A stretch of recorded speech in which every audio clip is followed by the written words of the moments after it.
in the sound booth, you're only connected to the production team by an intercom, and they can talk about you, and you don't know what they're saying, but you trust that they're being kind. And they'll push a button and then they'll say something to me. They'll say a direction. No, that wasn't right. Do it again. Give us 3 more reads. And a lot of times what happens is they would play the computer-generated sound for me on one line, and then I'm supposed to recreate that 3 times with the director saying, okay, well, more sarcastic or more angry or more irritated. So you stand in the booth hour after hour after hour. They're always very nice. They let you have water in here and maybe a pencil to take a few notes. And of course you want it to be interesting because you want them to hire you again. This massive turret ambush was originally a lot more massive, with turrets that dropped from the ceiling and popped out of surprise hatches. In fact, for a while, it was the game's climactic battle. Through playtesting, we learned that this type of pure combat experience didn't really fit with the preceding few hours of player training. Over several iterations, we toned down the combat and made the room more about using portal momentum to fling yourself great distances, a skill that playtesters really enjoyed using, and that's a key component of what eventually became our final battle. Originally, these catwalks were decorative, but playtesters consistently thought they were significant and often spent a lot of time trying to reach them. We didn't want to stand between people and their desire to walk on the catwalks, so we redesigned the area to make catwalks not only accessible, but also necessary to proceed.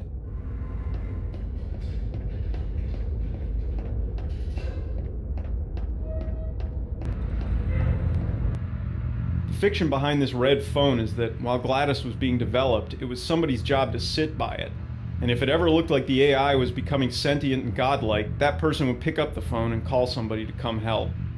In the point in time where the actual game takes place, it's become obvious that the Aperture Science red phone plan didn't 100% work out. GLaDOS, the rogue disk operating system that now runs Aperture Science, went through a bunch of design iterations. Early versions included a floating brain, a sprawling spidery mechanism, and an upside-down version of Botticelli's Rise of Venus built out of robot parts and wire. Eventually, we settled on a huge mechanical device with a delicate robotic figure dangling out of it, which successfully conveys both GLaDOS's raw power and her femininity.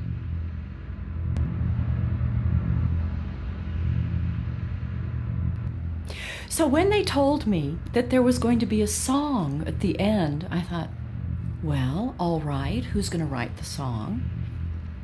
And they told me there was going to be a song written by Jonathan Coulton. And I listened to a song that Jonathan had written, and it was very funny, very clever. So I thought at that point, well, this will be okay. But I am an opera singer, so usually I sing, "Ah, quando me ne va." And I thought, well, will I be able to have the right style for the song? So I was concerned. But then before the recording, they sent me an MP3 file of the song, and I listened to it with Jonathan singing it, but I loved the little song. And at home, as I practiced the little song, I tried to, get back to GLaDOS's voice. Aperture Science, just this tiny little passive-aggressive computer who's all alone until people try to come in and murder her. So of course she gets upset. But she seems to have this real affinity for cake. And I want to play the game because I want to recreate the cake recipe and then put Portal on it and be able to serve it to my friends when they come over to my house.